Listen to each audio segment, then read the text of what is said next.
பாளையத்தைச் சேர்ந்த 36 வயதான ராகேஷ் ராஜேந்திரா என்பவருக்கும் 31 வயதான கௌரி என்பவருக்கும் கடந்த 2 ஆண்டுகளுக்கு முன்பு இரு வீட்டின் பெற்றோரால் நிச்சயம் செய்யப்பட்டு திருமணம் நடந்தது.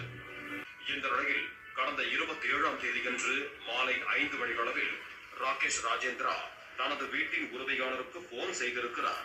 அப்போது தனது மனைவியை கொலை செய்து பாத்ரூமில் உள்ள சூட்கேஸில் வைத்திருப்பதாக கூறியுள்ளார். இதனை கேட்டு அதிர்ச்சி அடைந்த வீட்டின் உரிமையாளர், ஐயோ நல்ல வேலை நம்ம வீட்டுல சூட்கேஸே இல்லடப்பா சாமி.